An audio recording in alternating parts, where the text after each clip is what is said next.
নমস্কার, শুভ সন্ধ্যা। আপনাদের সকলকে জানাই স্বাগত the story teller Facebook page presents জীবন কথার সাপ্তাহিক ধারাবাহিক লাইভ অনুষ্ঠানে। আজকের সন্ধ্যা আমি সরদীপ আপনাদের সকলের মাঝে রয়েছি এবং আমাদের মাঝে আজকে যিনি অতিথি হিসাবে রয়েছেন তার আলাদাভাবে কিভাবে পরিচয় দেব সেটা নিয়ে আমি ভীষণভাবে চিন্তিত, কারণ উনি নিজে একটা আইডেন্টিটি।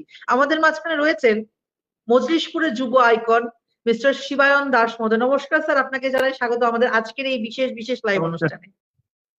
নমস্কার, আপনাকেও নমস্কার।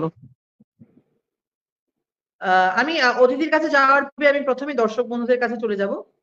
আমি দর্শক বন্ধুদের কাছে আজকে অনুরোধ করবো যারা যারা আপনারা আজকের লাইভটি দেখছেন তারা আজকের লাইভটিকে লাইক, কমেন্ট, শেয়ার এবং পেজটিকে ফলো করে দিন, কারণ আজকে আমাদের মাঝখানে রয়েছে আমাদের সকলের যুব আইকন দ্য মজলিশপুর শিবায়ন দাস মহোদয়।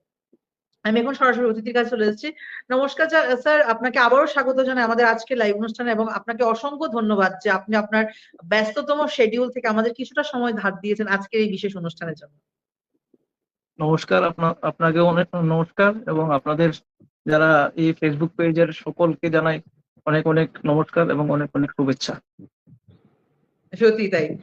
আমরা আশা রাখি আমাদের আজকে আমি আবার দর্শক বন্ধুদের কাছে বলবো, আমরা সকলের কাছে আশা রাখছি যে আজকের লাইভটি আমরা খুব সুন্দরভাবে 1 ঘন্টা জমজমাট ভাবে লাইভটি উপভোগ করবো এবং যারা যারা দেখছেন তারা লাইভটিকে লাইক, কমেন্ট, শেয়ার এবং পেজটিকে আবারও ফলো করে দিন। এবং একটি বিশেষ ঘোষণা, নিবেদন সামাজিক সংস্থার তাদের ৫ম বর্ষপূর্তি উপলক্ষে আগামী ৭ই জুলাই রবীন্দ্র ভবন শতবার্ষিকীতে তাদের বিশেষ অনুষ্ঠান আয়োজিত করতে চলেছে। তো আপনারা যারা যারা আপনাদের প্রাতিষ্ঠানিকের অ্যাড দিতে চান কিংবা স্পন্সরশিপ করতে চান তারা যোগাযোগ করুন দ্য স্টোরি টেলার ফেসবুক পেজের সাথে এবং আমরা পরবর্তীতে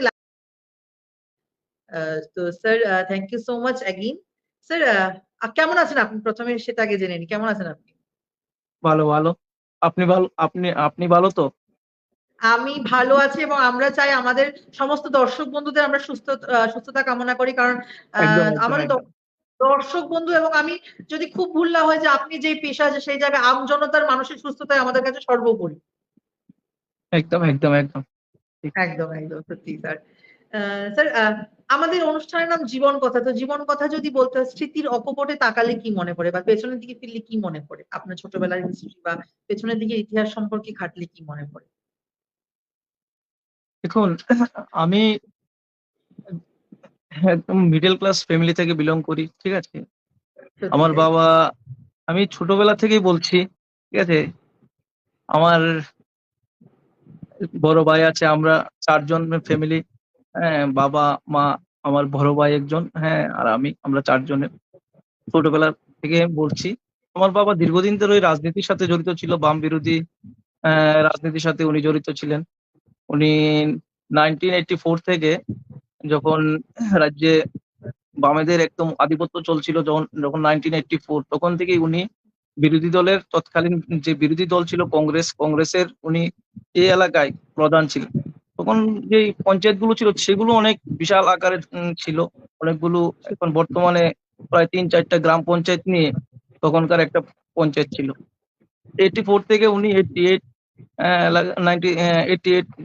88ও আবার পুনরায় নির্বাচিত হন এবং গ্রাম প্রধান ছিলেন। আমার মা আর সরকারি সার্ভিস হোল্ডার ছিলেন, উনি চাকরি করতেন। আমরা ছোটবেলা থেকে খুবই সাধারণ ফ্যামিলি থেকে আমরা যে বলছি পারিবারিক ক্ষেত্রে বিশেষ করে আমাদের বাবা মার অবদান সবচেয়ে বড়, ঠিক আছে। একদম তার পাশাপাশি আমার বড় ভাই আছে, ওরও অবদান আছে।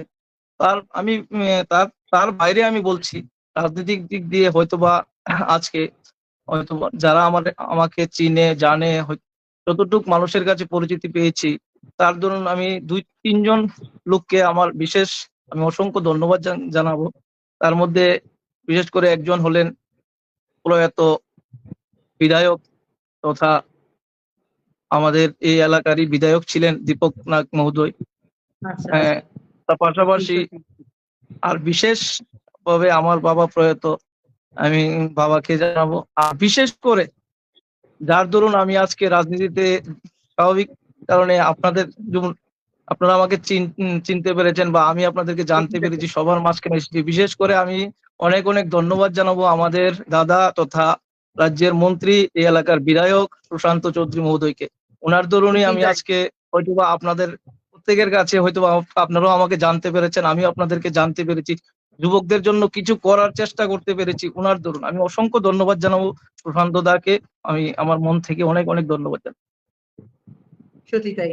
সত্যি আমরা আবারও আমাদের আজকের লাইভ অনুষ্ঠানের মাধ্যমে আমরা ঈশ্বরের কাছে প্রার্থনা করি আপনার বাবার আত্মার চিরশান্তি প্রার্থনা, উনি যেখানে থাকুক সুস্থ থাকুক ভালো থাকুক, সেটাই আমরা চাই, ওনার আত্মার শান্তি কামনা করে। এবং আমরা বিশ্বাস করি যে হ্যাঁ, আত্মা শরীরের মৃত্যু হয়, আত্মার মৃত্যু না। উনি আজকে হয়তো বা কোথাও না কোথাও আমাদের আজকের অনুষ্ঠানটি দেখছেন, সত্যি তাই। এবং আমরা আমরা আমাদের স্টোরি টেলার ফেসবুক পেজ থেকে আমরা অসংখ্য ধন্যবাদ জানাই রাজ্যের মন্ত্রী সুশান্ত চৌধুরী মহোদয়কে, স্যারকে, যে হ্যাঁ, উনার কল্যাণে আজকে আমাদের এতটা শিবায়ন দাসকে আমরা দেখতে পাচ্ছি এবং আমাদের আজকের লাইভ অনুষ্ঠান সার্থক হচ্ছে। স্যার, স্যার আমি একটা জিনিস জানতে চাইবো যে রাজনীতি ওয়ান কাইন্ড অফ জনতার সেবা, সেটা আমরা সবাই জানি, ঠিক আছে? তো স্যার, আপনার মাথায় কখন থেকে সেই চিন্তা ভাবনা হলো বা হাতে করি কখন হলো যে না, আমি এখন থেকে জনগণের সেবার কাজে নিজেকে নিযুক্ত করবো, সেই চিন্তা ভাবনাটা আপনার কিভাবে এলো, আপনার মনের মধ্যে কিভাবে দেখুন, এলো? বরাবরই আমরা বাম বিরোধী পরিবার থেকে বিলং করি বরাবরই। হ্যাঁ, আমরা কখনো যে তৎকালীন যে শাসক দল ছিল সিপিআইএম, তাদের সাথে কখনোই আপোষ করিনি। গ্রামাঞ্চলে থাকতাম ঠিকই, বরাবরই দেখতাম কিভাবে হ্যাঁ মানুষের জন্য তখন তৎকালীন বিরোধী দল হিসাবে কংগ্রেস যারা ছিল, যারা আজকে ম্যাক্সিমামই কংগ্রেস এখন ডিভাইড হয়ে এসে প্রত্যেকেই বিজেপিতে এসে পড়েছে। দেখতাম মানুষের জন্য তারা কিছু কিছু করার চেষ্টা করতো, জনসাধারণের জন্য যে সরকারের বিভিন্ন স্কিম গুলো সেগুলো দাবি আদায়ের জন্য চেষ্টা করতো। আমি দেখুন, আমি ওপেনলি রাজনীতিতে আসি 2009-এ। 2009-এ ওপেনলি রাজনীতিতে আসি। 2008-এ আমি প্রথম ভোট দান করি। 2009-এ যখন পঞ্চায়েত নির্বাচন ছিল, তখন থেকে সত্যি তাই। সরাসরি ভাবে রাজনীতির সাথে জড়িত হই। তৎকালীন আমার বাবা এই এলাকায় নেতৃত্ব দিত, বা পিছিয়ে পিছিয়ে যাইতাম রাজনীতিতে। বিভিন্ন জায়গায় যেতাম বাবার সাথে, দেখতাম। তখন থেকে আমি রাজনীতিতে জড়িয়ে পড়ি। তারপর যখন 2011 সালে যখন একটা রাজ্যে একটা বাম বিরোধী হাওয়া, একটা চূড়া স্রোত বইছে, তো সকলেই বলছিল তখন যে পরিবর্তন হবে, এবার পরিবর্তন হবে। তখন 2011 সালে আমি প্রথম আমার এই শচীন্দ্রনগর, তখন এরিয়া ওয়াইজ ছিল, শচীন্দ্রনগরে আমি তখন যুব কংগ্রেসের সেই জায়গায় প্রেসিডেন্ট নির্বাচিত হই। তারপর 2013-তে সরকার আসেনি। তখন আবার সিপিএম বিপুল সংখ্যক আসন নিয়ে তারা ক্ষমতায় এসেছে। 2013-র পরে সংগঠন একদম একদম ভেঙে চুরমার হয়ে যায়। কংগ্রেসের যে সংগঠন ছিল, মানুষ সত্যি বিভিন্ন তাই। দিকে কংগ্রেসের উপর থেকে আস্থা হারিয়ে ফেলে। মানুষ আর তখন কংগ্রেসের উপর কোনো বিশ্বাস রাখতে পারেনি। তারপরও যখন সংগঠন একদম দুর্বল হয়ে যায়, ঠিক 2014-এ তখন যারা তৎকালীন যিনি প্রাক্তন বিধায়ক ছিলেন, এই বিরোধী দলের নেতা ছিলেন যে দীপক নাগ, উনিও প্রয়াত হয়ে যান 2009-এ। তখন আচ্ছা। যারা নেতৃত্ব দিতেন এই এলাকার, যারা আহ, তখন তারা ডিসাইড করে যে পঞ্চায়েত নির্বাচনে লড়াই করবে 2014 সালে। তো প্রথমবারের মতো সেই 2014 সালে পঞ্চায়েত নির্বাচনে পঞ্চায়েত সমিতির একটি আসনে আমি লড়াই করি। ঠিক আছে? তখন হয়তোবা তখন কি কি হয়েছিল, ভোট দিতেই পারেনি মানুষ। আর আপনারা তো ধারণাই করতে পারবেন যে কি ভোট দিতে পারিনি, কি ভোট পাবো। যাই হোক, তখন থেকে 14-তে, তখন 2009 থেকে আমি ওপেনলি রাজনীতি, 14-তে যখন আমি পঞ্চায়েত নির্বাচনে করি, তারপরে 2016-তে আমরা আমাদের এই এলাকার যারা ছিল তখন, কারণ আমার বাবার উপরে তাদের একটা ভালো একটা বিশ্বাস ছিল, প্রত্যেকের একটা ছিল যে তার দরুন তারাই আমাকে বলেছিল রাজনীতিতে ওপেনলি ভাবে কংগ্রেস আর করা যাইতো না। আমিও ভাবলাম যে ঠিক, কংগ্রেস করে লাভ হইতো না, কংগ্রেস করে। তখন আমরা ভাবলাম, যখন একটা মমতা ব্যানার্জির একটা ওয়েস্ট বেঙ্গলও একটা ভালো ফ্লো ছিল, ভাবলাম 2016-তে আমরা তখন 2000, আমার বাবা প্রয়াত হয়ে যান তখন 2015-তে। 15 বাবা প্রয়াত হয়ে যায়। তারপরে 2016-তে আমরা তৃণমূল জয়েন করি। ম্যাক্সিমাম আচ্ছা। অংশের লোক নিয়ে আমরা তৃণমূলে জয়েন করি।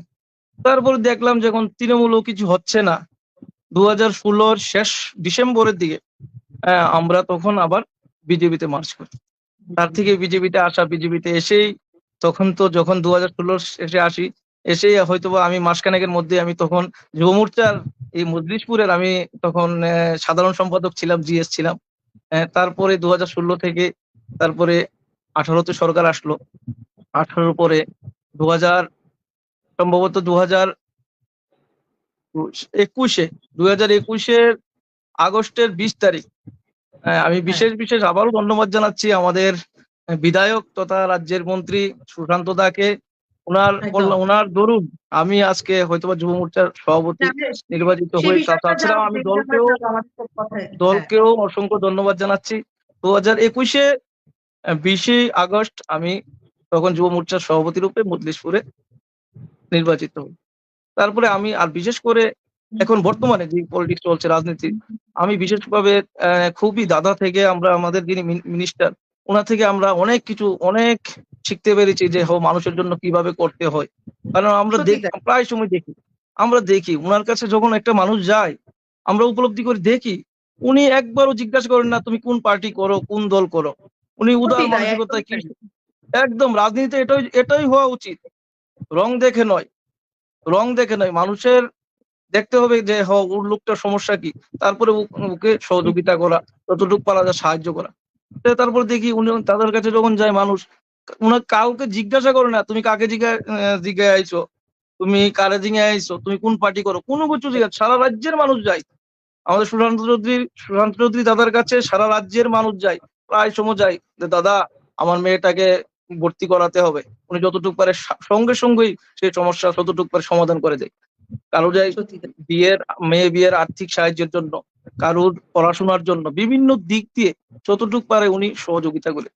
উনার যে একদম। উদার বড় মনের যে মানসিকতা, সেটা আমরা দাদা থেকে অনেক কিছু আমরা শিখতে পেরেছি। আমাদের যে এই মজলিশপুরের যারা, বা মজলিশপুর না, সারা রাজ্যেরই যারা যুবকরা আছে, তারা আমাদের মিনিস্টার সুশান্ত চৌধুরী মহোদয় থেকে অনেক কিছু শিখতে পেরেছে যে রাজনীতিতে মানুষের জন্য কিভাবে কাজ করতে হয়। একদম আমি একদম। দাদাকে অসংখ্য অসংখ্য ধন্যবাদ জানাই। একদম। আমি একটু কমেন্ট গুলো পড়ে নিচ্ছি ঝটপট করে। আমি সবার কমেন্টে কি লেখা আছে আমি সবগুলো পড়তে পারবো না, কারণ অনেক কমেন্ট জমে গেছে আমাদের। মানে গল্পের পর্যায়ক্রমিক ভাবে আমাদের অনেকগুলো কথা থাকবে। আমি গল্পে যারা যারা কমেন্ট করছে তাদের নামগুলো শুধু পড়ছি। আমাদের মাঝখানে রয়েছেন RJ Rahul, thank you so much RJ Rahul আমাদের মাঝখানে থাকার জন্য রয়েছেন। প্রিয়াঙ্কা দাস রয়েছেন, শুভম সূত্রধর রয়েছে, বিকাশ সাহা, রজত চক্রবর্তী, শিল্পী সূত্রধর, খুব সুন্দর একটি কমেন্ট করেছে। আমি আবারও কমেন্টে জিন্দাবাদ। নেক্সট এমএলএ শিবায়ন দাস দাকে দেখতে চাই, থ্যাংক ইউ সো মাচ আমাদের মাঝখানে আর যে রাহুলকে থাকার জন্য। রয়েছেন বিরাজ দেব, রয়েছে সুজিত সরকার, অনেকেই রয়েছে, আমি সকলের নাম পড়ে হাঁপিয়ে গেছি, কিন্তু যারা যারা রয়েছে আমি আবারও বলছি যে আপনারা যারা যারা লাইভটিকে দেখছেন তারা তারা লাইভটি লাইক কমেন্ট শেয়ার করুন এবং পেজটিকে ফলো করে দিন, কারণ আমাদের মাঝখানে আজকে শিবায়ন দা রয়েছেন এবং আমাদের এই গল্প, এই ইন্সপিরেশন, শিবায়ন দাস একজন একটা ইন্সপিরেশন হিসাবে সকলের মাঝখানে কাজ করছেন, একজন যুব আইকন হিসেবে কাজ করছেন। সেই ঘটনায় কিন্তু আমরা আজকের আমাদের দ্য স্টোরি টেলার ফেসবুক পেজে লাইভ আমরা তুলে ধরছি আপনাদের সকলের মাঝখানে। তো স্যার আপনি যেটা বললেন যে হ্যাঁ আপনার ইন্সপিরেশন ছিলেন আমাদের মন্ত্রী সুশান্ত চৌধুরী মহোদয় স্যার রয়েছেন। হ্যাঁ, তো স্যার উনি আপনাকে ইন্সপায়ার কিভাবে করেছেন, বা আপনার যে এই যে রাজনৈতিক জগৎ থেকে যুব মোর্চা আইকন, সেই জার্নিটা কিভাবে ছিল সেটা সম্পর্কে যদি একটু আমাদের দর্শক বন্ধুদেরকে বলেন। দেখুন দাদা দাদা যখন আমাদের মাননীয় মন্ত্রী তথা আমাদের বিধায়ক, উনি যখন প্রথমবারের মতন টিকিট পাই মজলিশপুরে, প্রথমবারের মতন 2018 সালের একদম কথা বলছি আমি। একদম হ্যাঁ, একদম একদম একদম। তখন তখন আমাদের এই মজলিশপুরে তার আগে চিত্রটা ছিল আরেক রকম। একদম যখন একদম। ওনার নামটা মজলিশপুরে ঘোষণা হয়, যুবকদের মধ্যে একটা উৎসাহ উদ্দীপনার একটা একদম মানে চূড়া স্রোত বইতে থাকে, যে উৎসাহ উদ্দীপনা, যে একদম সুশান্ত দা টিকিট পাইছে, সব প্রত্যেক যুবক যারা ঘরে বইয়ে আসতো তখন যারা প্রত্যেকে মাঠে নামা পড়ে। হ্যাঁ, একদম একদম। যুবকদের উনি যুব মধ্যে, কারণ সমাজের উনি প্রতি একটা আইকন। উনি একটা আইকন। উনি একদম দীর্ঘদিন দীর্ঘদিন সিপিএম এর বিরুদ্ধে উনি লড়াই করতে আমরা দেখেছি, দীর্ঘ সময় উনি লড়াই করেছেন, বর্তমানেও করছেন। হ্যাঁ, তখন উনি দীর্ঘদিন যুব কংগ্রেস প্রেসিডেন্টও ছিলেন। মানুষ, সারা রাজ্যের মানুষের মধ্যে উনার একটা বিপুল সংখ্যক একটা গ্রহণযোগ্যতা রয়েছে। মানুষ উনাকে খুবই ভালোবাসে, বিশেষ করে যুবকরা। আজকে দেখুন উনি যখন আমি বলছি 2018 সালের কথা, যখন নামটা ওনার ঘোষণা হয়েছে তার আগে চিত্র অন্যরকম ছিল মজলিশপুরে। একদম হ্যাঁ, একদম যখন একদম। সুশান্ত চৌধুরী টিকিটটা পেয়েছে, যারা ঘরে বসেছিল যে সব যুবকরা, তারা আর ঘরে বসতে পারেনি, তারা মাঠে নামতে হয়। তারা সেই পদ্ম ফুলের জান্ডাটা নিয়ে মাঠে নেমে যায়। তারপরে তখন যখন 18 সালে যখন নির্বাচনে তৎকালীন এই রাজ্যের হেভিওয়েট মন্ত্রী মানিক দেকে উনি 3,990 ভোটের ব্যবধানে পরাজিত করে। হুম ঠিক হুম আছে, তারপরে সাপোজ আমি বলছি, কারণ তারপরে যখন একটা মাঝখানে হয়তো বা একটা সময় গিয়েছিল, হ্যাঁ, তারপরও উনি যতটুকু পারে কোভিডের সময়, হ্যাঁ যখন একদম কোভিডের সময় মানুষ যখন একটা হাহাকার করেছিল যে শুধু আমাদের রাজ্যে নয়, সারা বিশ্বের মধ্যে মানুষের মধ্যে একদম একটা একদম একদম চিন্তা একদমই তাই ভাবনা ছিল একদমই যে তাই। আমি আমি বাঁচবো না মরে যাব, এমন চিন্তাধারা ছিল মানুষ। কারণ মানুষ কোনো কিছু বুঝতে পারেনি যে কি হবে, এই করোনার পরিস্থিতিতে কি হবে। তখনও আমাদের, বিশেষ করে আমাদের এই যুব মোর্চার টিম, বিশেষ করে মাননীয় মন্ত্রী, যিনি আজকের মন্ত্রী সুশান্ত চৌধুরী মহোদয়, উনি তৎকালীন বিধায়ক ছিলেন। উনার ডাকে প্রত্যেকটা জায়গায়, সারা মজলিশপুরের কোনায় হ্যাঁ কোনায় একদম তাই। জায়গায় আমরা যুবকরা তখন আমরা একত্রিত সেই হয়ে সময় অনেক মানুষের হ্যাঁ আমরা কি, সেই সময় অনেক ফেসবুকে বিভিন্ন ভিডিও ভাইরাল হতে দেখেছি। হ্যাঁ, সুশান্ত চৌধুরী নিজে হ্যাঁ, মাঠে নেমে মানুষের জন্য, মানুষের পাশে দাঁড়াচ্ছে। হ্যাঁ হ্যাঁ একদম, হ্যাঁ উনি ঠিক মাঠে তাই। নেমে উনি সঙ্গে থেকে আমাদেরকে প্রত্যেককে উনি ইন্সপিরেশন করে যে দাদা নিজের সঙ্গে থেকে মানুষকে কিভাবে সহযোগিতা করতে হবে, মানুষের কাছে কিভাবে যেতে হবে, উনি বিপুল ভাবে সহযোগিতা করেছে। পাশাপাশি দেখুন, আমি সাপোজ আমার যে জার্নিটা বলছেন, যুব মোর্চার জার্নিটা, আমি সেটা নিয়েও বলছি।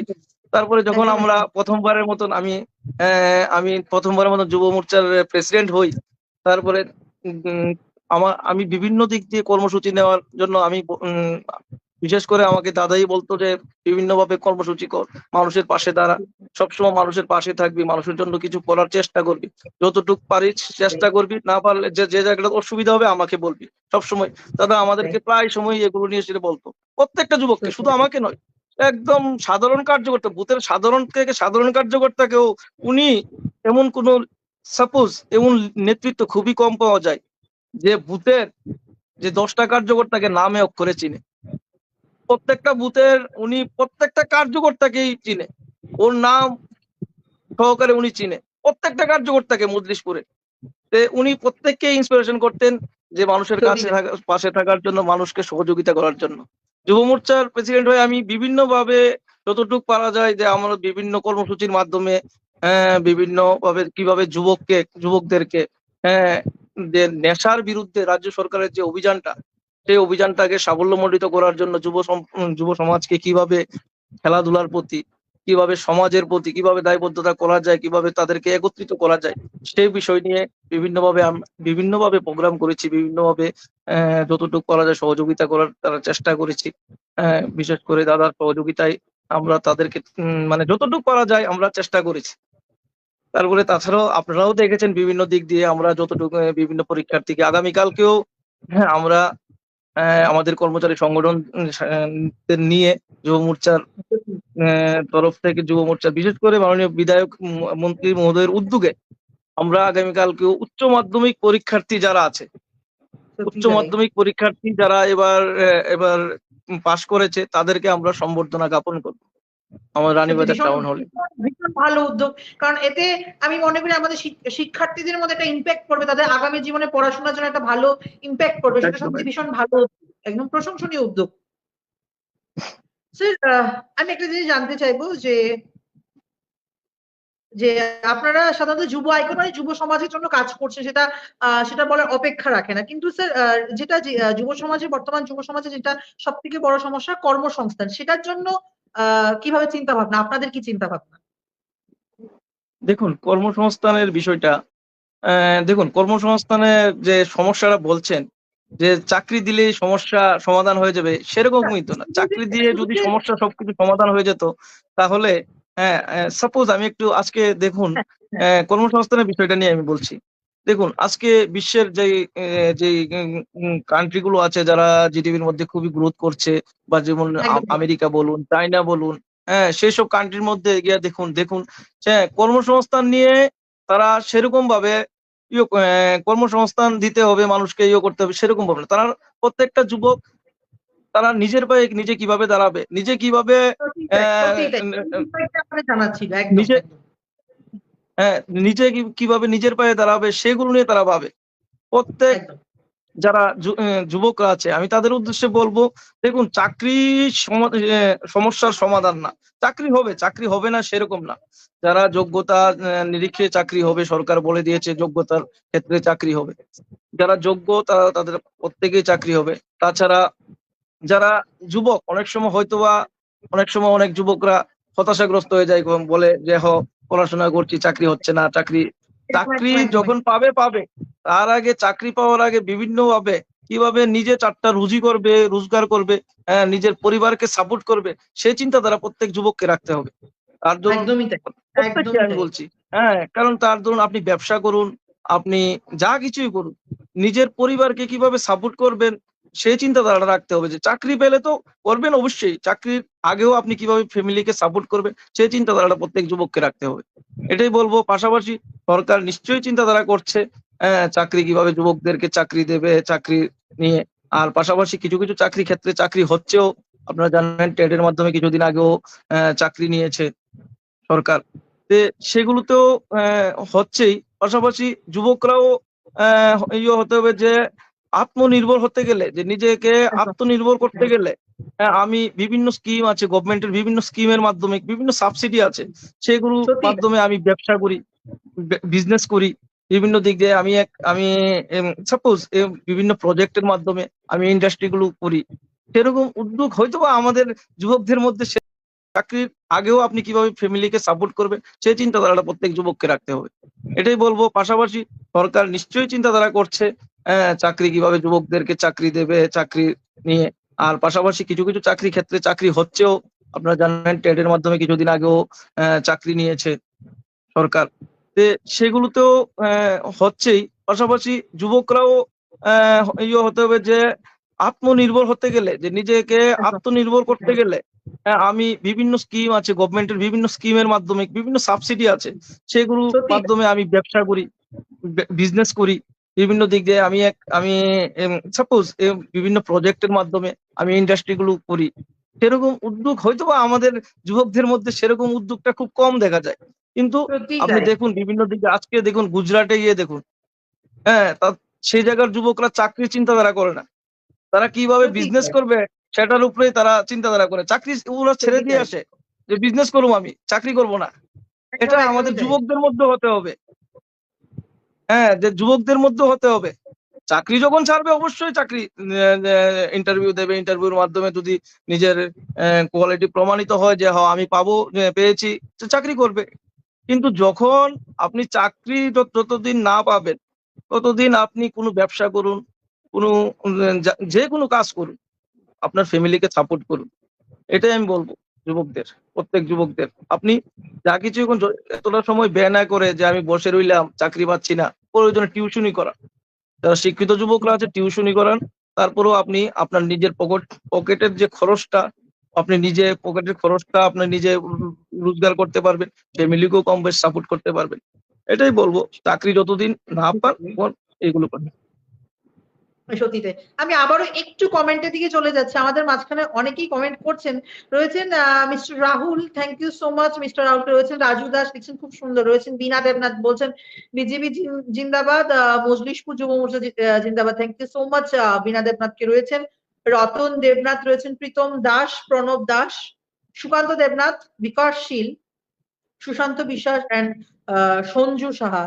Thank you so much. আমি আবারও বলছি যারা আমাদের লাইভে আজকে রয়েছেন এবং যারা লাইভটিকে দেখছেন তারা সকলেই লাইভটিকে লাইক, কমেন্ট, শেয়ার করুন এবং পেজটিকে ফলো করে দিন। কারণ আমাদের মাঝখানে শিবায়ন দাস, শিবায়ন দা রয়েছেন, আমাদের যুব আইকন হিসেবে উনি রয়েছেন এবং উনি লাইভ বলছেন। আমি আবারও একটু স্বামী বিবেকানন্দের কথায় বলে চলে যাচ্ছি যে হ্যাঁ, ঘরে বসে গীতা পড়া থেকে ফুটবল খেলা অনেক উন্নত এবং সেই কথাটি স্বামী বিবেকানন্দ সেই সময় যে সেই জিনিসটা যেটা বোঝাতে চেয়েছেন, অর্থাৎ যুবকদের যেটা বলতে চেয়েছেন সেই একই কথাটি হয়তোবা আমাদের শিবায়নদার মাধ্যমে আমরা আবারও শুনতে পেলাম যে হ্যাঁ, না, যুবকদের আমি এটার মধ্যে আমি একটু বলছি। স্বামীজি হ্যাঁ, হ্যাঁ, বলেছেন ফুটবল খেলা থেকে আর গীতা পড়া থেকে ফুটবল খেলা ভালো। আমি এটা বলছি না। আমি বলছি বেকার ঘরে বসে থাকার থেকে একটা কাজ করা ভালো। যাই করো তুমি। এই যে কাজ করা ভালো একদম, একদম, নিজের ফ্যামিলিকে সাপোর্ট করার জন্য। ঠিক একদম আছে একদম আমি একদম একদম সত্যি সে একদম খাঁটি কথা একদম আজকে দিনে দাঁড়িয়ে সত্যি তো নিজেদের স্বাবলম্বী হলেই তো নিজেরা যতক্ষণ পর্যন্ত একদম স্বাবলম্বী হবো ততদিনে দেশও স্বাবলম্বী হবে আমাদের দেশকে স্বাবলম্বী করতে আমরা সবাই জানি চ্যারিটি বিগিনস এট হোম সত্যি তাই স্যার যেটা বলছিলাম যে যুব সমাজকে আরো বেশি সংগঠিত করার জন্য আগামী দিনে কি কি পরিকল্পনা রয়েছে আপনাদের যে দেখুন যুব সমাজকে পরিকল্পনা আমাদের বলতে কিছু হয় না। যুব হ্যাঁ সমাজকে সংগঠিত করতে গেলে পরিকল্পনায় কাজ করতে হবে। আপনি কাজ একদম করুন, সাপোজ কাজ করুন মানুষের জন্য, মানুষ অটোমেটিকলি আপনার সাথে আপনার সাথে ওরা আসবে। আপনি যখন কাজ করবেন মানুষের জন্য কিছু কারোর সমস্যায় যাবেন, ওর বাড়িতে যাবেন, হ্যাঁ, ওকে সহযোগিতা করার চেষ্টা করবেন, ওর পাশে থাকার চেষ্টা করবেন। অটোমেটিকলি সে যুবকটা আপনার পাশে দাঁড়াবে। এ দেখুন সত্যি পরিকল্পনা কিছুই হয় না। যুব সমাজকে একত্রিত করতে গেলে কাজ করতে হয়, যুব সমাজের পাশে থাকতে হয় বিশেষ করে। পরিকল্পনা একদম হয় বিভিন্ন ক্ষেত্রে রাজনৈতিক দিক দিয়ে কিভাবে সংগঠনকে শক্তিশালী করতে হবে সেই হ্যাঁ ক্ষেত্রে পরিকল্পনা হয়। কিন্তু যুব সমাজকে একত্রিত করতে গেলে কাজ করতে হবে। আমরা বিভিন্ন দিকে দেখুন আজকে মজলিশপুর যুব মোর্চার কথাই বলছি আমি। আমরা যতটুকু পারা যায় দেখুন রাজনীতির পাশাপাশি আমরা কিন্তু সামাজিক কাজকর্মের মধ্যেও আমরা প্রত্যেকটা একদম সময় আমাদের যুব মোর্চার কর্মীরা নিয়োজিত থাকে। যখনই একদম মানুষ একদম কারোর সুবিধা অসুবিধায় যেকোনো সময় তারা মানুষকে সহযোগিতা করার চেষ্টা করে। তাই আমি এটাই বলবো যে যুব সমাজকে একত্রিত করতে গেলে শুধু পরিকল্পনা করতে হবে সেরকম না, কাজ করতে হবে। কাজ করলে অটোমেটিকলি যুবকরা সবাই পাশে এসে দাঁড়াবে। একদম একদম স্যার একটি মজার বিষয় জানা ছিল যে মজলিশপুরের যুব মোর্চার একটি বিশেষত্ব যেটা যেটা আমরা বিগত কয়েক বছর সবাই যেটা হচ্ছে মিনিস্টার কাপ ক্রিকেট টুর্নামেন্ট যেটা নিয়ে মোটামুটি রাজনীতি বিশেষ হলচল পড়েছে প্রত্যেক বছর স্যার এটার চিন্তা ভাবনা কিভাবে এলো যে মিনিস্টার কাপ ক্রিকেট টুর্নামেন্ট করছি বা সেটা চিন্তা ভাবনা কিভাবে এলো আপনাদের দেখুন আমাদের যিনি মিনিস্টার তথা আমাদের বিধায়ক সুশান্ত দা প্রায়ই বলতেন, হ্যাঁ, যুবকদেরকে খেলাধুলার মাঝখানে যুবকদেরকে নিয়োজিত করা রাখা। নেশার বিরুদ্ধে যে স্লোগানটা এটাকে একদম সাফল্যমণ্ডিত একদম করতে গেলে একদম খেলাধুলার প্রতি যুবকদেরকে আকৃষ্ট করতে হবে। দেখুন একদম একটা একদম একদম সময় ছিল, আমি সিম্পলি একটু উদাহরণে বলছি, দেখুন একটা সময় ছিল জিরানিয়া অঞ্চলটা আজ থেকে আপনি ৮ বছর ১০ বছর পিছিয়ে যান না। দেখবেন জিরানিয়া একদম অঞ্চলে ৭টার পরে মানুষ চলাচল করতে ভয় পেত। একটা সত্যি তাই ভয়াবহ পরিস্থিতি ছিল জিরানিয়ার মধ্যে। ঠিক আছে? প্রত্যেক সময় পেপারের নিউজে বিভিন্ন সময় আসতো জিরানিয়ায় সন্ত্রাস, জিরানিয়ায় একদম একটা অশান্তিকর পরিবেশ ছিল। যেখানে মানুষ উম রাত্রিতে বসবাস করা, রাত্রিতে মানুষ বাড়িঘরে থাকা, হ্যাঁ, সেটাই তাদের মানে একদম কিভাবে তারা থাকবে একটা ভয়ের একটা পরিবেশ ছিল। আজকে দেখুন আপনি জিরানিয়া বাজারে যান, আপনি ব্লক চমুনিতে যান, কলেজ চমুনিতে যান, যখনই যাবেন আপনি রাত্রি ১২টার সময় যান দেখবেন মানুষ সে জায়গায় বসে রয়েছে। দেখবেন মহিলারা মায়েরা রাত্রি ১০টার সময় বাজার করে বাড়ি যাচ্ছে। কারণ সত্যি দেখুন তাই আজকে সে পরিস্থিতিটা জিরানিয়া নেই। এখন একটা শান্তির পরিবেশ জিরানিয়া তৈরি হয়েছে। আমরা যখন মিনিস্টার কাপটা শুরু করি, আমরা যখন ১ম বছর যখন শুরু করি, আমাদের বিশেষ করে আমাদের যিনি মন্ত্রী তথা বিধায়ক উনার থেকে আমরা ইন্সপিরেশন হয়ে মিনিস্টার কাপটা শুরু করি। তারপরে শুরু করে রাত্রি আমরা খেলা যখন আমি ১ম বারের কথা বলছি যখন ২০২২ এ হ্যাঁ সালটা ২০২২ 2022 ১ম বার ২২, হ্যাঁ। হয়তোবা মান্থ হবে নভেম্বর-ডিসেম্বর। ১ মাস একদম চলে একদম খেলাটা। হ্যাঁ, নভেম্বর-ডিসেম্বর মাসের দিকে ১ম বারের মতন শুরু করি। এত জমজমাট হয়েছিল, খুব রাত্রি ১১টা-১২টার সময় মানুষ সেই জায়গায় হাজার খানেকের উপরে মানুষ, ছোট্ট একটা মাঠ, 6 এর সাইড ক্রিকেট টুর্নামেন্ট করতাম। যেটা আমরা মিনিস্টার কাপ করি। ১,০০০ এর উপরে লোক শুধু জিরানিয়া এলাকা সমেত, জিরানিয়া লাগোয়া যে এলাকাগুলো আছে সে জায়গার মানুষ।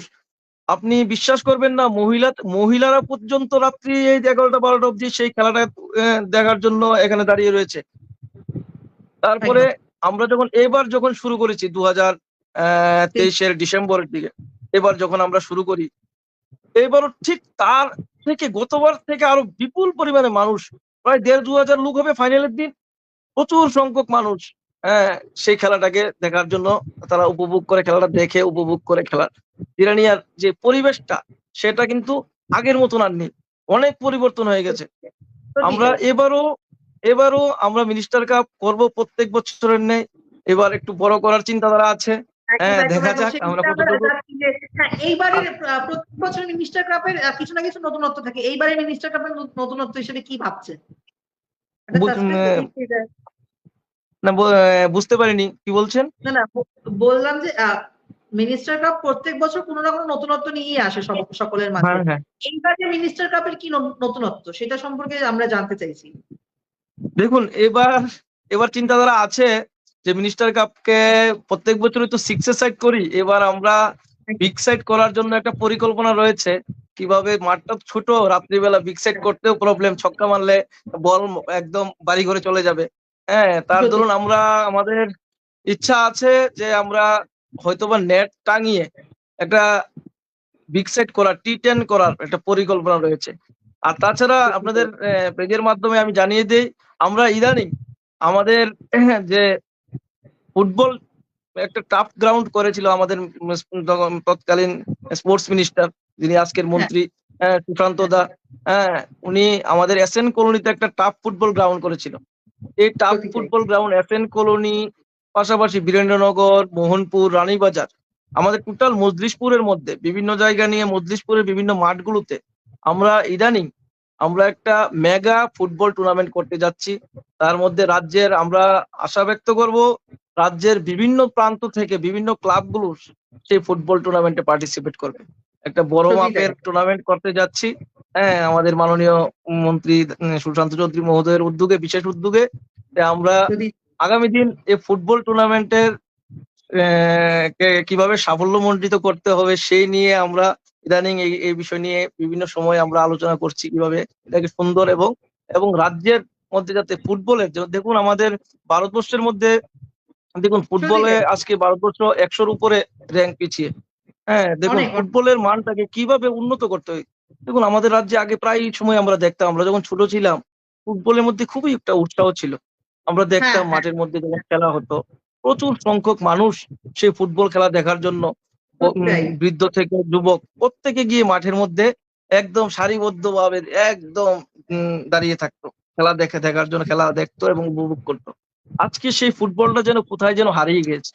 আজকে সত্যি তাই। আপনি এডিসি এরিয়া বাদ দিলে আর আমাদের উমাকান্ত স্টেডিয়ামটা বাদ দিলে সব ফুটবল খেলাটা দেখাই যায় না, কোথাও দেখা সত্যি যায় তাই। না যে ফুটবল চলছে।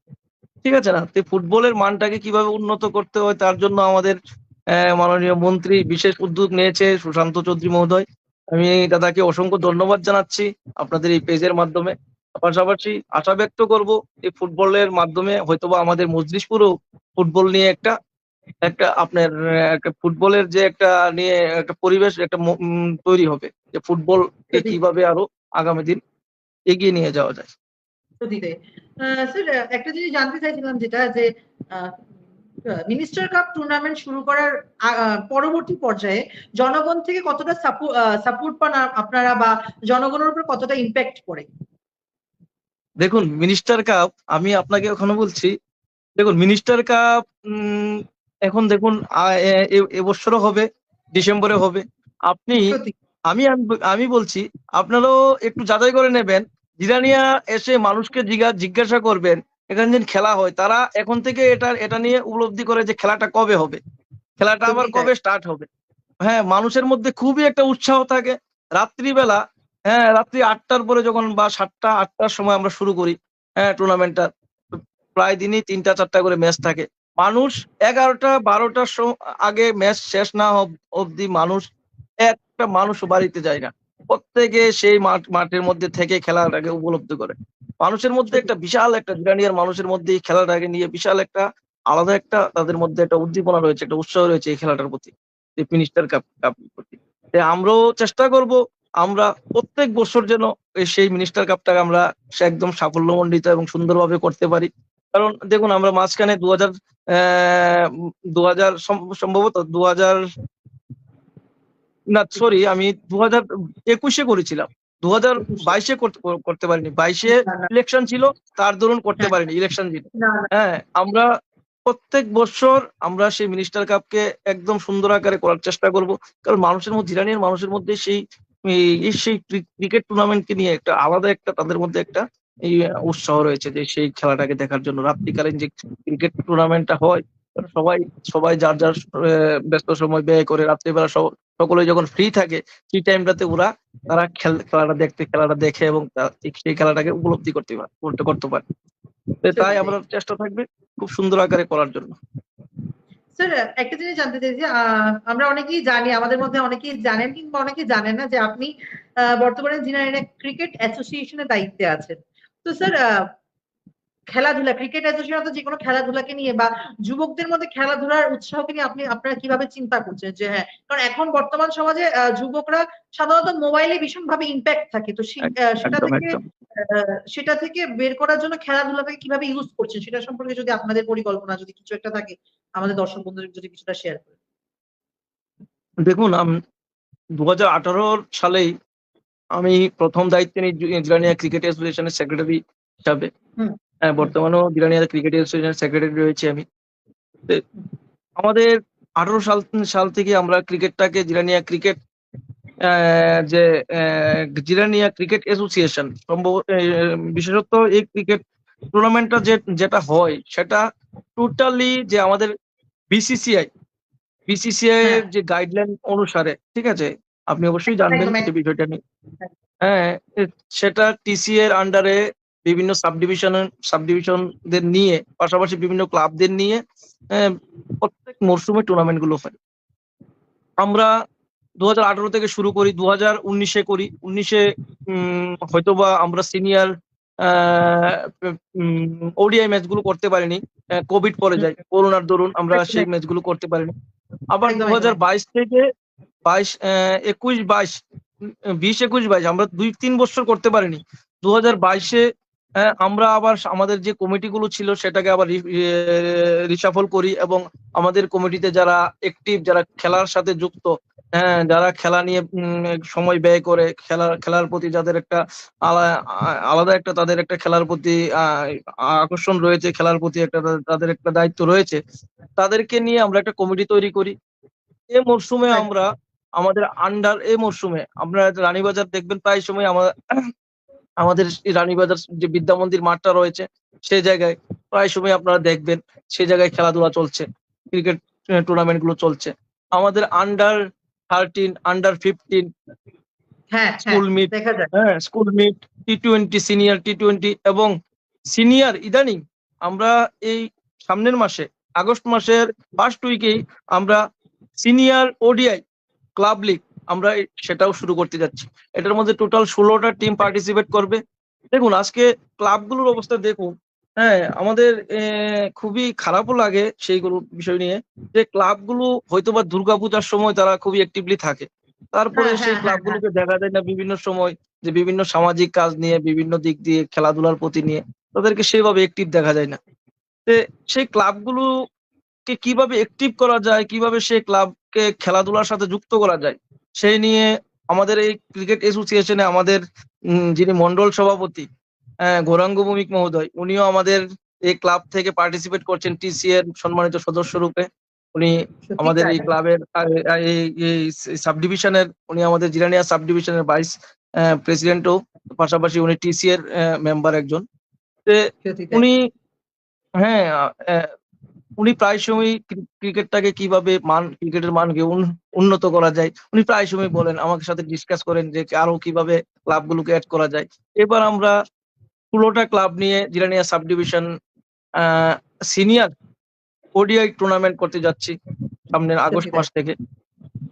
সেই টুর্নামেন্টের মধ্যে 16টা ক্লাব, দেখুন বিশাল ব্যাপার। 16টা ক্লাব আমরা অনেক সময় দেখা যায় ক্লাবগুলো থাকে কিন্তু অ্যাক্টিভলি থাকে না। 16টা ক্লাব পার্টিসিপেট করবে আগস্ট মাসে, সেই ম্যাচগুলো প্রায় 1.5 মাস চলবে। একদম একদম তারপরে একদম একদম। আমাদের সেই টুর্নামেন্ট, সেই যে এবার যে মরশুমের যে টুর্নামেন্ট গুলো, প্রত্যেকটা টুর্নামেন্ট হয়েছে এবার আমরা টোটালি 100% সাকসেস। শুধুমাত্র আমরা মহিলা ক্রিকেট টুর্নামেন্টটা করতে পারিনি। আমরা দেখছি, আমরা দুঃখিত চেষ্টা স্যার। করছি, আমরা 10 জন মহিলা ক্রিকেটারকে আমরা টিসিএ তে পাঠিয়েছি, তাদের যে ট্রায়াল প্র্যাকটিসে পাঠিয়েছি। সেখান থেকেও হয়তোবা আহ, যে খুদে ক্রিকেটাররা আছে, মহিলা ক্রিকেটাররা যারা থাকবে 15 বছর আন্ডার 15, হ্যাঁ তারা হয়তোবা সিলেক্ট হতে পারে। দেখুন ক্রিকেটটা একদম। আজকে দেখুন সারা দেশের মধ্যে ক্রিকেটকে অন্যরকম ভাবে দেখছে। আজকে সত্যি তাই। ক্রিকেটকে একদম একদম একদম একদম ক্রিকেট মানুষের কাছে একটা আবেগ। ক্রিকেট দেখুন, যখন ইন্ডিয়া পাকিস্তানের ম্যাচ যখন হয়, দেখুন একটা ইন্ডিয়া মানুষকে আপনি পাকিস্তানের রাস্তায় পাবেন ম্যাচ না। মানে আমি এখানে হলফ করে বলতে পারি, যতজন অডিয়েন্স আছে, ইন্ডিয়া পাকিস্তানের ম্যাচ মিস করা মানে সাংঘাতিক ব্যাপার। ইন্ডিয়া পাকিস্তানের ম্যাচ একদম আজকে একদম দেখতে একদম হবে। একদম আজকে যদি ইন্ডিয়া পাকিস্তানের ম্যাচ থাকতো, তাহলে আপনার সাথে যে আমাদের এই লাইভ কনসার্টটা এটা আর কেউ দেখতো না, ঠিক আছে না? না না না, যে একদম একদম। আজকে আজকে সাপোজ দেখুন, আহ, ইন্ডিয়া, আমি যে উদাহরণটা বলছি ক্রিকেটের প্রতি, আজকে ক্রিকেটের যে একজন ক্রিকেটারকে, বিরাট কোহলিকে, দেশের যারা যুবকরা আছে, যুবকদের মধ্যে সত্যি তাই। বিরাট কোহলি, রোহিত শর্মা, তাদের প্রতি একটা অন্যরকম অন্যরকম একটা ফিলিং তৈরি হয় যে তাদের প্রতি বিরাট, তাদেরকে অন্যরকম ভাবে দেখে তারা, ভগবান রূপে দেখে। আমরাও চাচ্ছি আমাদের এই সাব ডিভিশন থেকে খুদে যে সত্যি তাই। বাচ্চারা আছে আন্ডার 13, তাদেরকে আমরা সেই লেভেলে পৌঁছাতে না পারি, আমরা যেন রাজ্যভিত্তিক যে টিসিএল লেভেলে কিভাবে তারা হুম, খেলতে পারে, তারপরে তার মধ্যে যদি কোয়ালিটি থাকে, তার মধ্যে যদি কিছু করার ক্ষমতা থাকে, তাহলে ও অবশ্যই রাজ্যেরও সুনাম হবে, আমাদের সাব ডিভিশনেরও সুনাম হবে। আমাদের এটাই চেষ্টা যেন আমাদের এই সাব ডিভিশন থেকে আমরা ক্রিকেটার যেন ক্রিকেটার যেন কয়েকটা আমরা বের করতে পারি। যেদিন সত্যি আমরা তাই। আমাদের এই সাব ডিভিশন থেকে কোনো ক্রিকেটার রঞ্জি ট্রফি খেলবে, সেদিনই আমরা মনে করব আমাদের এই সাব ডিভিশন টোটালি, আমরা আমাদের এই সাব ডিভিশন যে সফলতা অর্জন করতে পেরেছি, এটাই একদম আমাদের একদম। থাকবে। পাশাপাশি আহ, পাশাপাশি অনেক আহ, অভিনন্দন রইল আপনার আপনার এই চিন্তা ভাবনার, আপনার এই প্রয়াসের। আমরা ঈশ্বরের কাছে প্রার্থনা করব যাতে আপনার এই চিন্তা ভাবনা যাতে একদিন সফল হয়, এবং আমাদের ত্রিপুরার ছেলেমেয়েরা যাতে ভারতবর্ষকে রিপ্রেজেন্ট করতে পারে যে হ্যাঁ আমরাও পারি, আমরাও করতে পারি। কারণ একদম যখন একদম এখন একদম দীপা কর্মকার যখন সমস্ত ফুল অল ওভার ওয়ার্ল্ড এর কাছে ইন্ডিয়াকে রিপ্রেজেন্ট করে, ত্রিপুরাকে রিপ্রেজেন্ট করে, আমাদের গর্ববোধ হয়। আজ আগামী 10 বছর পর যেন আমরা বলতে পারি যে হ্যাঁ মজলিশপুরের ছেলেরাও যাতে রিপ্রেজেন্ট করছে অল ওভার ইন্ডিয়াকে, আমাদের একদম ত্রিপুরাকে রিপ্রেজেন্ট করছে। সত্যি তাই। সেই জন্য একদম আমাদের একদম আমাদের স্টোরি টেলারের পক্ষ থেকে অসংখ্য অসংখ্য অভিনন্দন রইল, এবং অসংখ্য অসংখ্য শুভেচ্ছা রইল আপনাদের জন্য, যারা যারা এই মহান চিন্তা ভাবনা আপনারা করছেন বা ভাবছেন। আমাদের সময়ও প্রায় শেষের পথে, দুটো প্রশ্নের পরে হয়তো বা আমাদের লাইভ প্রায় শেষের পথে। আমি একটু অডিয়েন্সের কমেন্ট গুলো আমি একটু দেখছি। রয়েছেন দীপক বৈষ্ণব, রয়েছেন যদু দাস, তারা সবাই লিখেছেন জয় শ্রীরাম, জয় শ্রীরাম। আবারও সবাইকে, ঈশ্বর ছাড়া হয়তো বা আমাদের আজকের লাইভ সম্ভব হয় না। সত্যি আমাদের মাঝখানে রয়েছেন গণেশ দেবনাথ, রয়েছে বিশ্বজিৎ দাস, রয়েছে দেবব্রত পাল, সন্দীপ আচার্যি, নারায়ণ দেবনাথ, প্রীতম শাহ রয়েছেন। সবই বুঝলাম, যুবকের আচ্ছা, সত্যি সত্যি যুবকদের জন্য চিন্তা ভাবনা নিয়ে এই কাজকর্ম করা সত্যি আমাদের সব থেকে বড় ইম্পর্টেন্ট বিষয়, এবং যুবকদের জন্য চিন্তা ভাবনা বা যুবকদের জন্য কাজ করাই আমাদের আইডল হিসেবে রয়েছে শিবায়ন দাস। স্যার, আমাদের অনুষ্ঠান প্রায় শেষের পথে। আমি স্যার একটা জিনিস জানতে চাইবো যে আহ, আমরা সবাই জানি যে কোনো জার্নি এতটা সহজ না, জার্নির পেছনে অনেকটা স্ট্রাগল থাকে, অনেকটা পরিশ্রম থাকে। আজকে যুব আইকন শিবায়ন দাসকে সবাই চেনে, সকলে ভালোবাসা দেয়, কিন্তু সেই শিবায়ন দাস তৈরি হওয়ার পেছনে, যুব আইকন তৈরি হওয়ার পর্যন্ত কতটা স্ট্রাগল ছিল, সেটা সম্পর্কে যদি দর্শকদের কিছু একটা বলেন। আমি বলছি, দেখুন, অ্যাকচুয়ালি আমরা টোটালি গ্রাম থেকে আমি বসবাস করি, ঠিক আছে, গ্রামের সত্যি তাই। মধ্যে থাকি। হ্যাঁ, স্ট্রাগল গুলো আমি বলছি। দেখুন, গ্রামে থাকতাম, আর ছোটবেলা থেকে আমার বাবা রাজনীতির সাথে জড়িত ছিল, আমি প্রথমেই বলেছি। হ্যাঁ, আমি বলছি, তারপরও বলছি, দেখুন, প্রায় সময় দেখতাম আমাদের বাড়িতে থাকতাম, ঠিক আছে, বাড়ি ছিল যে কুটা ঘর, কুটা কুটা বলতে মাটির ঘর আর কি, মাটির ঘরে থাকতাম। আমাদের প্রায় সময় দেখতাম রাত্রেবেলা যখন 9টা 10টা বাজতো, ঠিক আছে, ছোট থাকতে থেকে আমি বলছি, ছোট থেকে হ্যাঁ হ্যাঁ হ্যাঁ, একদম তাই। আমাদের ঘরের মধ্যে ডিল মারতো, লাইট, বাইরে একটা লাইট ছিল, লাইট ভেঙে দিত। তারপরে 2000 2002 সাল, যারা এলাকার মানে যারা দুষ্কৃতী বলে হারমাদ যারা ছিল, বাড়ি ঘরে বাড়ি ঘরে লাঠি বেন্দা সাপল নিয়ে প্রত্যেকটা নির্বাচনের পর আসতো বাড়ি ঘরে, অনেক ফজ্জুতি, অনেক হুমকি দমকি, অনেক কিছু সহ্য করেছি। তারপর 2013 সালে আমার আমার সামনে একটা দোকান ছিল, আমি তখন একটা দোকান ছিল, আমার কম্পিউটারের দোকান ছিল, সেই দোকানটাকে ভেঙে দেয়, কম্পিউটার ভেঙে দেয়। আমার বাড়ি করে দরজা গুলো অনেক কিছুই ভাঙচুর করে বাড়িতে। তো অনেক কিছু স্ট্রাগল করেছি অ্যাকচুয়ালি। দেখুন, বিরোধী করতে গেলে যে স্ট্রাগল করতে হয়, সেগুলো করেছি। পাশাপাশি হুমকি দমকি তো ছিলই, সেগুলো স্ট্রাগল করে তারপরে কিভাবে কাজ করতে হবে, যে আমাদের যে লক্ষ্যটা ছিল, লক্ষ্য থেকে লক্ষ্যভ্রষ্ট হয়নি। একদম লক্ষ্যটা স্থির রেখেছি যে হোক আমার কোচ কিছু করতে হবে, যা কিছুই হোক, কোনো কম্প্রোমাইজ করব না তাদের সাথে, কোনো কিছু নিয়ে আপোস করব না, কম্প্রোমাইজ করব না। সেই লক্ষ্যে আমি অবিচল ছিলাম। হ্যাঁ, তার দরুন হয়তোবা সাপোজ আজকে আমি তার দরুন মানুষের জন্য কিছু করতে পারছি বা মানুষের জন্য কিছু করার যে চাহিদা, সেই চাহিদাটুকু আমার মধ্যে রয়েছে। হ্যাঁ, দেখুন আর পাশাপাশি অনেক কিছু আমি বলে শেষ করতে পারবো না। যে কিভাবে গ্রামাঞ্চলে আপনারা তো ১ম এই বুঝি গ্রামাঞ্চলের পলিটিক্সটা কিন্তু একদম একদম অন্যরকম। একদম সেটা তো শহরের মধ্যে বুঝতেই একটু পারছি যে একটু গ্রামাঞ্চলে শহরের মধ্যে শহরের অন্যরকম। সুযোগ সুবিধা গ্রামাঞ্চলে তৎকালীন সময় ছিল না, সেটা আমি সত্যি বুঝতে পারছি, একদমই তাই। হ্যাঁ, তে সেই জায়গা থেকে এমনি কোনো কিছু পাওয়া যায় না। ঠিক আছে? স্ট্রাগল করেই জিনিসটা পরিশ্রম করতে এগোতে হয়, হয়, সাধনা স্ট্রাগল করতে হয়। করেই সবকিছুই দেখুন। আমার অনেক কিছু, অনেক আমি বলে পেজে শেষ করতে পারব না। কারণ অনেক কিছুই আমার আমার ভাই ছিল এখানে। সে এখন অ অ অন্যত্র থাকে। অন্যত্র বলতে আমার ভাই এখন নন্দননগর থাকে। সে যখন বাড়িঘর আক্রমণ করত, সে বাইরে পড়তো। হ্যাঁ, তখন বাড়িঘর আক্রমণ করত। সে মানুষের মধ্যে একটা কি কি ভয়ানক পরিস্থিতি ছিল। আপনি সত্যি তাই। বিশ্বাস করতে পারবেন না। কি ভয়ানক পরিস্থিতি ছিল। বাড়িতে মহিলারা কান্নাকাটি করত যে, "আরে কি করছি? আমরা কি অপরাধ? আমরা কংগ্রেস করছি এটা নিয়ে অপরাধ?" আর মাত্রা কিছুই মানত না। কি বলতাম? যা কিছু ছিল একদম বলার মতো ভাষা নেই। শুধু সত্যি আমাদের সাথে ওই এটা না। প্রত্যেকটা আপনি গ্রামাঞ্চলে প্রত্যেকটা বাড়িঘরে গিয়ে দেখুন। প্রত্যেকটা নির্বাচনের সত্যি পর প্রত্যেকটা বাড়িঘরে ঢুকে হামলা, হুজ্জুতি যাগুলো সেই জায়গা থেকে স্ট্রাগল করে যে প্রত্যেকটা মানুষ যারা এই এলাকার আমি সকলকে অসংখ্য ধন্যবাদ জানাই। তারা সেই সেই ভয় ভীতিকে উপেক্ষা করে হ্যাঁ, যে একটা পরিবেশ ছিল সেই পরিবেশ থেকে বেরিয়ে আজকে দেখুন, আজকে শচীন্দ্রনগরটায় দেখুন। আমি যে এলাকায় বাস করি, এই জায়গায় দেখুন। আপনি এখানে সামনেই দেখবেন টার্ফ ফুটবল গ্রাউন্ড হয়েছে। জিম সেন্টার একটা তৈরি হয়েছে। রাস্তা দেখুন, এই রাস্তা নতুন হয়েছে। বিভিন্ন দিক দিয়ে প্রত্যেকটা অলি গলিতে আজকে রাস্তাঘাট নতুন ভাবে রাস্তাঘাট হয়েছে। পাশাপাশি আমাদের মাননীয় মন্ত্রীর পরিকল্পনা রয়েছে আমাদের এই এসএন কলোনিতে আমাদের একটা হুম। বিশাল বড় একটা পার্ক তৈরি করার। হ্যাঁ, যার মধ্যে বিভিন্ন জায়গায় রাজ্যের বিভিন্ন প্রান্তে থেকে মানুষ যেন সেই পার্কে আসতে পারে। মানুষ সেই পার্কে যেতে পারে তার জন্য একটা পার্ক তৈরি করার পরিকল্পনা রয়েছে। অনেক ডেভেলপমেন্ট হয়েছে। এই কয়েক বছরে অনেক কিছু হয়েছে। একদম, একদম, একদম। স্যার আমি একটা জিনিস আমাদের অনুষ্ঠান প্রায় শেষের পথে। আমি একটা জিনিস জানতে চাইবো যে রাজ্যের যুবকদের জন্য আপনার কি বার্তা থাকতে পারে? রাজ্যের আগামী দিনের যুবকদের জন্য আপনার কি বার্তা থাকতে পারে? আগামী দিনের যুবকদের জন্য এইটুকুই বার্তা থাকবে। দেখুন প্রত্যেক যুবকদের কাছে এটাই আহ্বান থাকবে আপনারা মানুষের জন্য কিছু করার চেষ্টা করুন। মানুষকে অ্যা কাছে টানার চেষ্টা করুন। যে মানুষের জন্য কিছু করতে গেলে নিজের মনটাকে একদম মনের মধ্যে একটা আলাদা অনুভূতি হয়। মানুষের জন্য আমি কিছু করতে পেরেছি। পাশাপাশি প্রত্যেক যুবকদের কাছে এটা আশা থাকবে যে যারা আজকে যখন ১ম আপনি বলেছিলেন ইন্টারভিউর মধ্যে যে চাকরি নিয়ে। যারা চাকরির জন্য অনেক সময় হতাশ হয়ে যাচ্ছেন যে হয় চাকরি হচ্ছে না, চাকরি পাচ্ছি না। অবশ্যই আপনারা চাকরি পাবেন। হ্যাঁ, হতাশা আনবেন না নিজের মনের মধ্যে। আর কখনো যে আমি তো কোনো কিছুই করতে পারবো না, আমি আর পারবো না। এমন যাতে একদম মানসিক দিক দিয়ে যেন একদম শক্ত থাকবেন এবং কিছু করার বসে না থেকে যারা যুবকরা আছে, বসে না থেকে কিছু না কিছু করার চেষ্টা করুন।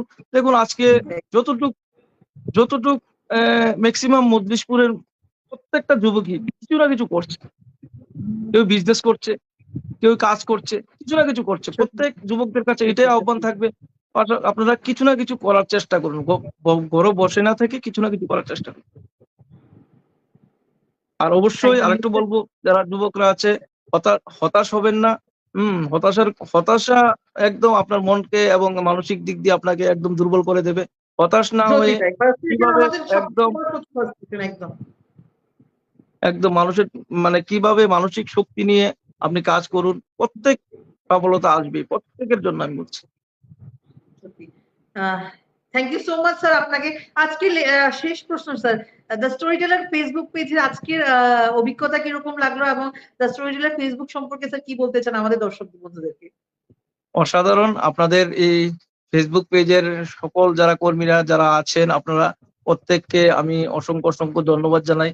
আপনাদের এই যে দারুণ একটি উদ্যোগ নিয়েছেন, হ্যাঁ? যার মধ্যে মানুষ তাদের কথা বলতে পারবে, মানুষ তাদের ব্যক্তিগত জীবন বা যা কিছুই হোক আপনারা তা থেকে হয়তোবা আজকে আমার থেকেও হয়তোবা একজন হলেও কিছু না কিছু ইন্সপিরেশন পেতে পারে যে হ্যাঁ, যা কিছু হোক তা থেকে মানুষের মধ্যে কিছু না কিছু একটা যে যে কি করতে হবে, কি এই পেজের মাধ্যমে যে আজকে যেমন সাপোজ যুবকরা নিয়ে কথা বলা হয়েছে। সেই যুবকদের মধ্যে একটা একটা এই পেজের প্রতি একটা ভালো একটা অভিজ্ঞতা হবে যে এই পেজের মধ্যে আমরা আমাদের বিভিন্ন বিষয় নিয়ে আমরা শুনতে পারি এবং আলোচনা সেই বিষয়ে আমরাও অংশগ্রহণ করতে পারি। আমি অসংখ্য ধন্যবাদ জানাই আপনাদের পেজকে, আপনাদের পেজের যারা কর্মীরা আছে তাদেরকে, পাশাপাশি যারা আপনাদের এই পেজকে দেখেছে প্রত্যেক ফলোয়ার্সদের যারা আপনাদের পেজের সাথে যুক্ত রয়েছে, অসংখ্য অসংখ্য ধন্যবাদ জানাই। সকলকে অসংখ্য অসংখ্য অভিনন্দন জানাই। সত্যি তাই, আমাদের মাঝখানে আমরা ঈশ্বরকে দেখতে পাই না, কিন্তু আমরা শিবায়ন দাসের মতো মানুষজন যারা আমাদের মাঝখানে থেকে আমাদের সমাজের জন্য কাজ করে তাদেরকে আমরা ঈশ্বর হিসেবে দেখতে পারি। সত্যি তাই। এবং সেই চিন্তা ভাবনা বেশি নিয়ে বলে ফেলি। না না সত্যি দাদা, আপনি যে কাজটা করছেন সেটা সত্যি, এটা সেই চিন্তা ভাবনা করা বা মানুষের জন্য কাজ করার সেই মানসিকতা সকলের মধ্যে থাকে না। সেই মানসিকতাকে নিয়ে আপনি কাজ করছেন এবং সেটা সত্যি প্রশংসনীয় একটি ব্যাপার। আমাদের সেই প্রশংসনাকে আমাদের মাথায় রাখতে হয়। এবং হ্যাঁ, অবশ্যই যুবকদেরকেও আমাদের সচেতন হতে হয়, কারণ কেন চ্যারিটি বিগিনস এট হোম। আমি আবারও বলছি যে আমাদের বাড়ি থেকে আমাদের দেশের উন্নতি সম্ভব হয়, এবং সেই উন্নতির কি বলবো, একজন মান রক্ষক হিসাবে দাঁড়িয়ে আছেন আমাদের শিবায়ন দাস দাদা, আমাদের সকলে আদরে দাদা এবং শ্রদ্ধেয় দাদা আমাদের মাঝখানে রয়েছেন। আমি দাদাকে আবারও অসংখ্য অসংখ্য ধন্যবাদ জানাই যে দাদা আজকে তার ব্যস্ততম শিডিউল থেকে আমাদের 1 ঘন্টা সময় ধার দিয়েছেন আমাদের আজকের অনুষ্ঠানে থাকার জন্য। এবং আমি আবার দর্শক বন্ধুদেরকে অভিনন্দন জানাচ্ছি যারা যারা আজকের লাইভটি দেখছেন এবং যারা যারা লাইভ পেজটিকে লাইক কমেন্ট শেয়ার এবং ফলো করেছে তাদের সকলকে আমি অভিনন্দন জানাই। আজকের অনুষ্ঠান আমাদের এই পর্যন্ত। সকলের সাথে দেখা হচ্ছে আবারও আরেকটি অনুষ্ঠানে। ততদিন পর্যন্ত ভালো থাকবেন, সুস্থ থাকবেন। সকলকে দেখা হচ্ছে পরবর্তী একটি অনুষ্ঠানে। নমস্কার, শুভরাত্রি এবং জয় শ্রীরাম সকলকেই। সকলেই ভালো থাকবেন। নমস্কার, নমস্কার। জয় শ্রী